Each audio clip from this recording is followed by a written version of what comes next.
Salut guys, bienvenue sur la chaîne de Mad Max. Petite amélioration aujourd'hui, j'ai eu mon petit micro. Fait que le son devrait déjà être meilleur, même si c'est un micro à 20$, c'est mieux que le micro que j'avais sur mon laptop. Aujourd'hui, sujet important, la loi C9. Fait que oublie pas, si tu vois ça, abonne-toi. Commente pour me dire qu'est-ce que t'en penses. Mets ton like.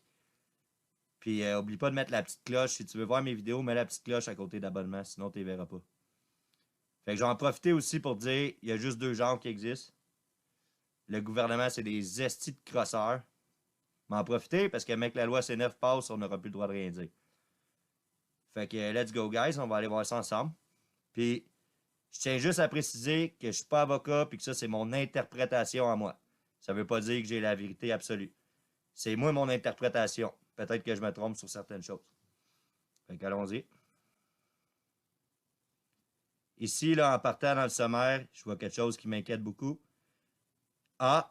Abroger l'exigence de consentement préalable du procureur général aux poursuites. Parce que d'habitude, pour porter une poursuite, il faut que le procureur général y accepte la poursuite. Là, ça dit abroger l'exigence de consentement préalable du procureur général. Ça veut dire que là, le procureur général, il n'a plus besoin de consentir pour qu'il aille de l'avant avec les poursuites. Première chose, très dangereuse que je vois en partant, même si le procureur général travaille pour le gouvernement, tu peux pogner quelqu'un qui fait du sens puis qui dit non, non, non, non, on ne peut pas poursuivre pour ça. Ils n'ont plus besoin de son accord.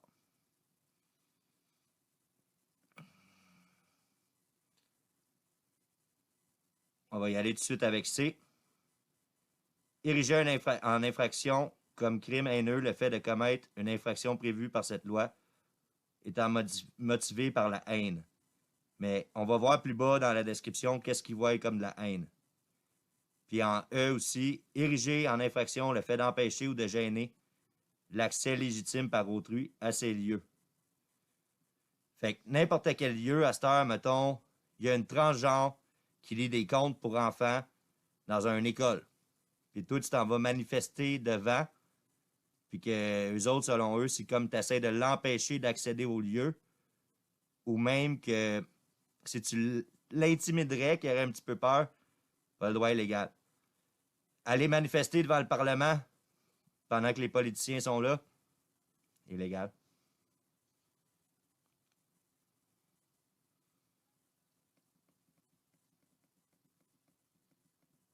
Loi modifiant le code criminel. C'est code criminel en plus, là, tu vas devenir qu'un dossier criminel.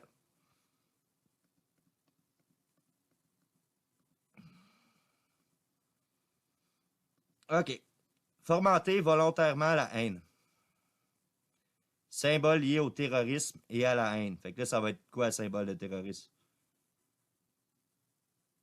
L'exposition dans un endroit public d'un des symboles suivants. Un symbole principalement utilisé par une entité inscrite au sens du paragraphe ou principalement associé à une telle entité. Je sais pas ce qu'il va dire par là. La croix gammée ou la rune double d'une victoire nazie. Un symbole à ce point semblable à un symbole visé aux alinéas A et B. Fait que là, ça, c'est flou.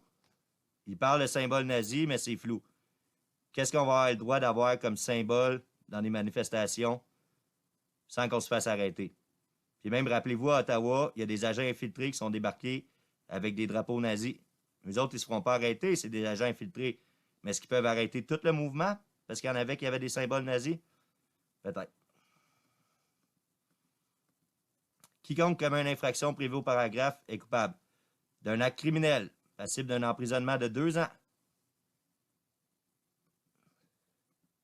Fait que là, ça va être 2 ans de prison si tu dis sur Internet, je sais pas, moi, j'aimerais ça que Justin Trudeau soit mort. Faites attention, on n'aura plus le droit de rien dire. Ça va passer si on n'aura plus le droit de rien dire. Ça va en prison.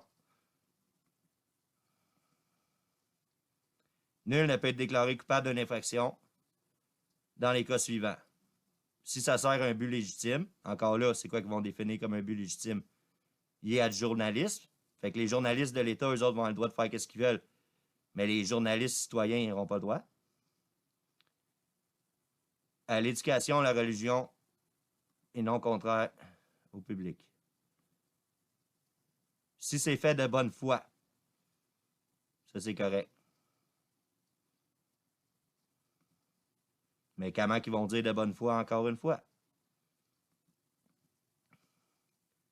Lorsqu'une personne est déclarée coupable, peut se faire confisquer des biens par la couronne.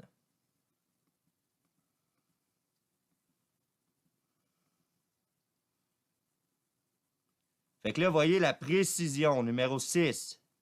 C'est quoi pour eux la haine? Pour l'application du présent article, il est entendu que la communication de déclaration n'incite pas à la haine ou ne la fomente pas pour la raison qu'elle discrédite, humilie, blesse ou offense. Fait que là, leur haine, là, vous savez, les woke, comment ils sont facilement offensables? Si tu offenses quelqu'un, tu es passible de te ramasser en prison. Offenser quelqu'un. Fait que sur les réseaux sociaux, là, faites bien attention. Si tu discrédites, tu dis qu'un politicien fait pas bien sa job, humilie, blesse. Si tu blesses les feelings de quelqu'un, ramasse ça dedans.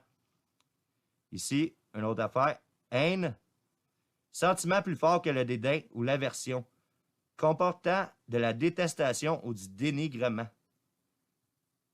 Fait que plus le droit de dénigrer.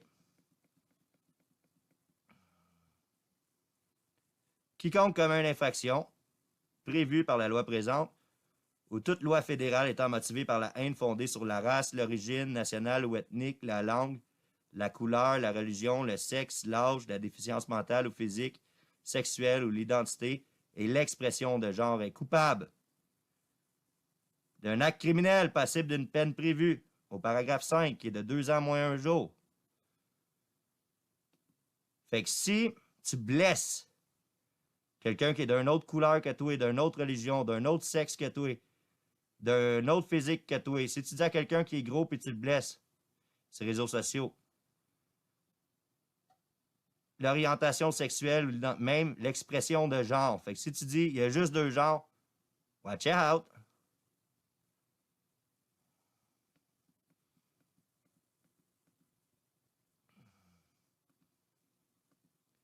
Discrédite, humilie, blesse ou offense. Il y avait une autre partie assez intéressante que je voulais vous montrer. C'est pas une grosse loi. Hein. Si vous voulez aller la lire, ça se lit assez facilement. C'est une très petite loi. Là, les peines maximales.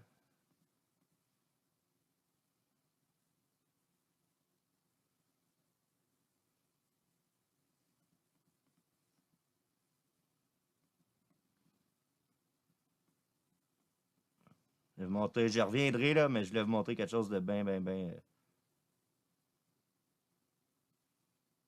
OK. Peine. Dans peine. Je reviendrai en haut après, mais ça, je trouvais ça très important. Quiconque commet une infraction prévue au paragraphe est coupable, soit d'un acte criminel, passible d'un emprisonnement maximal de 10 ans, soit une infraction punissable sur déclaration de culpabilité par procédure sommaire. OK? Il parle de procédure sommaire. Allons voir c'est quoi la procédure sommaire. Pas d'enquête préliminaire, ni de jury. Le procès est souvent direct et rapide. Hein? Procédure sommaire est un mode de poursuite criminelle simplifié, rapide et moins formel. Bizarre qu'il nous parle de ça. On va monter un peu en haut. Ici, gêner l'accès. Si vous gênez l'accès à un bâtiment, un culte religieux, utilisé par un groupe identifiable, tenu d'activités à caractère administratif, social, culturel ou sportif, comme un établissement d'enseignement, notamment une garderie, résidence de personnes âgées. Si vous voulez manifester devant une école, devant n'importe quoi, vous n'aurez plus le droit. Ils vont dire que vous gênez l'accès, et vous n'aurez plus le droit. OK? Empêcher ou gêner l'accès.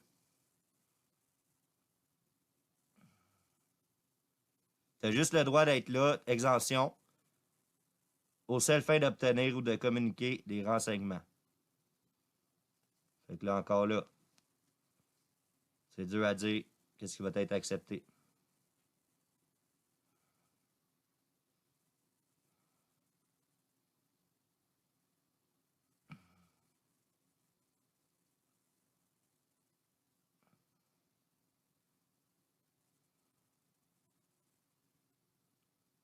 entrer en vigueur 30e jour avant la sanction.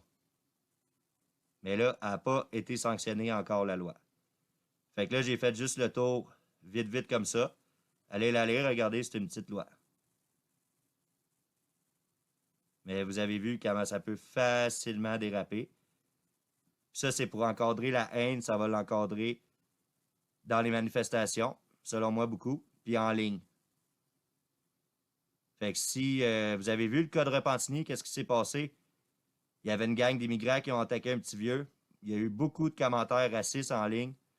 Moi, je ne l'ai pas fait, mais tout ce monde-là, il serait tout en dedans en ce moment. Fait que, allez voir ça, gang. La loi C9. Même si on ferait tout ce qu'on veut, ça va passer pareil. On n'a aucun contrôle là-dessus. Écoute, les gouvernements sont vendus. Ils suivent le plan du World Economic Forum. Fait que dites-moi ce que vous en pensez. Moi, c'est mon interprétation. Fait que si t'as été là jusqu'à la fin, n'oublie pas de mettre ton like. Dis-moi ce que t'en penses. Abonne-toi, mets la petite cloche en bas. Puis j'espère que le son est un petit peu meilleur avec mon micro. Donc, en résumé, il pourrait y avoir du positif dans cette loi-là. Parce que imagine, admettons, les Arabes qui manifestent à Montréal puis qui crient « Mort au Canada ». Ça pourrait être en prison directe. Avec leur pancarte « Mort au Canada ». Prison directe. Mais ça va dépendre de quel groupe est ciblé. On sait très bien quel groupe qui est ciblé, puis c'est pas ces gens-là. Fait qu'en résumé, moi, je le vois comme ils vont pouvoir décider qui ont le droit de manifester puis qui n'ont pas le droit. Ça va encadrer beaucoup les manifestations. Ça va encadrer beaucoup les réseaux sociaux. Puis souvent, ça va être les plus faibles qui vont décider qu'est-ce qu'on a le droit de dire ou qu'est-ce qu'on n'a pas le droit de dire. Comme le gars avec sa coupe de cheveux non-binaire, qui sont tout le temps offusqués. Les autres, ils se sentent tout le temps blessés. Fait que si on blesse ces gens-là, on va être passible de se ramasser en prison. Fait que moi, c'est le résumé. C'est ce que j'en pense en général de cette loi-là. I can't tell you about the Matrix. All I can do is give you the red pill, and you got to see for yourself.